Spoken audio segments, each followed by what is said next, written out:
তোমালোকে অকণমান বহা দেই, মই ঘৰ মানুহৰ পৰা ছোৱালীকেইজনীক মাতি আনোগৈ।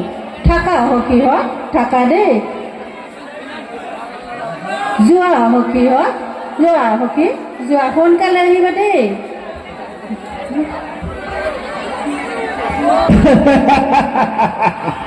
ঐ ছোৱালী হওক, ঐ ছোৱালী হওক, তহঁতে ইয়াত কি কৰিছ?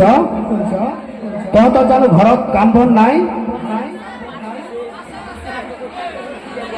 খুৰাদেউ, অ' খুৰাদেউ, আমি সকলো ডিলিজেণ্টৰ ছাত্ৰী হওঁ।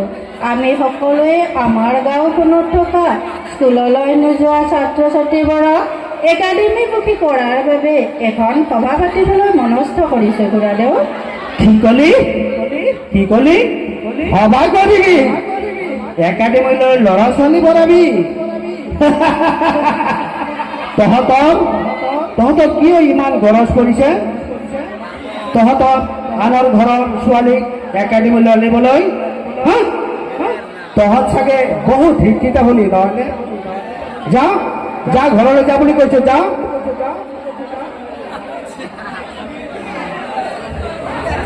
আমাৰ গাঁৱত কোনো ল'ৰা ছোৱালীকে এইখন একাডেমিত আনিব নালাগে। মই নিবলৈ নিদিওঁ। তই ঘৰলৈ যা বুলি কৈছো, ঘৰলৈ যা। হয় ছোৱালী হওক, শুনিছনে নাই? আৰু যদি ঘৰলৈ নাযা তেন্তে চাই থাক মই তহঁতক কি অৱস্থা কৰো। নহয় খুৰাদেউ, আপুনি আমাৰ একো অন্যায় নকৰিব খুৰাদেউ। আমি যি কৰিছো সেয়া জানো সমাজৰ মংগলৰ বাবে কৰা নাই? কি কলি? মংগল?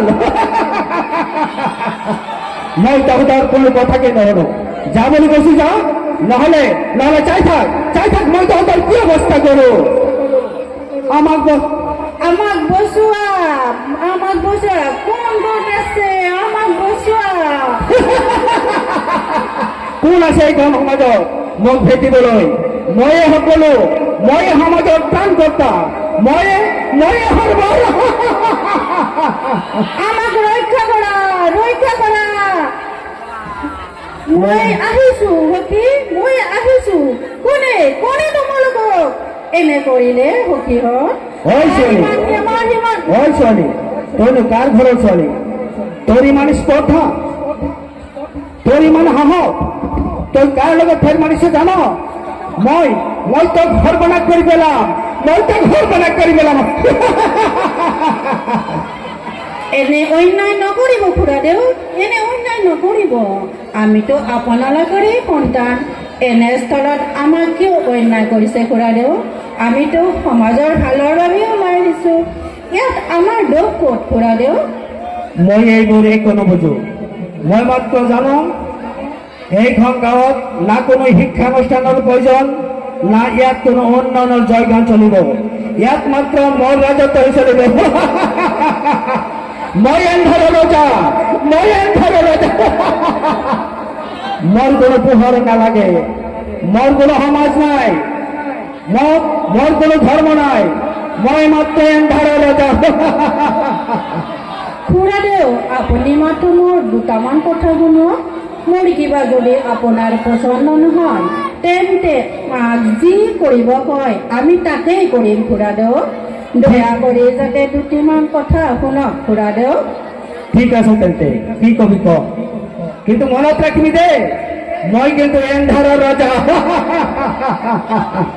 ঠিক আছে তেন্তে বহক। আহা সখীহঁত, তোমালোকে বহা। আহা সখীহঁত, আহা, আমি সকলোৱে বহো।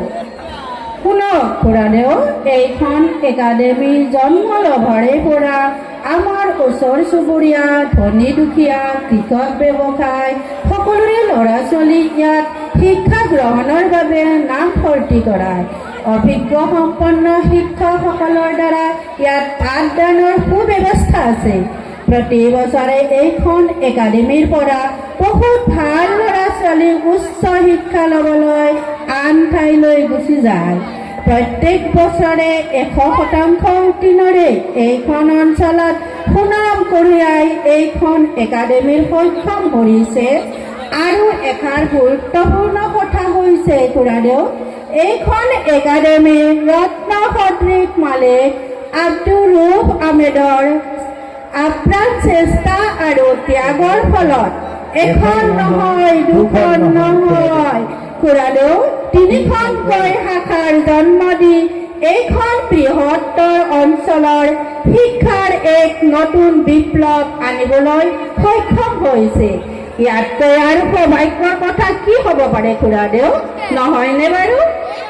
হয় হয় সখীহঁত, তেন্তে এতিয়া কওক খুৰাদেউ, এইখন একাডেমীৰ মালিকে ভাল কাম কৰা নাইনে? সঁচাই মাজনী, মই এতিয়াহে বুজিলো তুমি মোক এন্দৰাৰ চকু মেল খুৱাই দিলাও মাজনী। মই এতিয়াহে বুজিলো এইখন সমাজত এনেবোৰ শিক্ষানুষ্ঠানৰ বাৰুকৈ প্ৰয়োজন আছে। শুনা মাজনী, দিল্লী জেটৰ মালিকে বহুত ভাল কাম কৰিছে, সমাজৰ বৃহৎ কাৰ্য সাধিছে। আমি বোলে তাক চেলুট দিয়াহে প্ৰয়োজন। মোক মাফ কৰি দিবা মাজনী, মোক তোমালোকে মাফ কৰি দিবা। আপুনি আমাক মাফ খুজিব নালাগে খুৰাদেউ, মাত্ৰ আমাক সহযোগিতা কৰিয়ে যাব।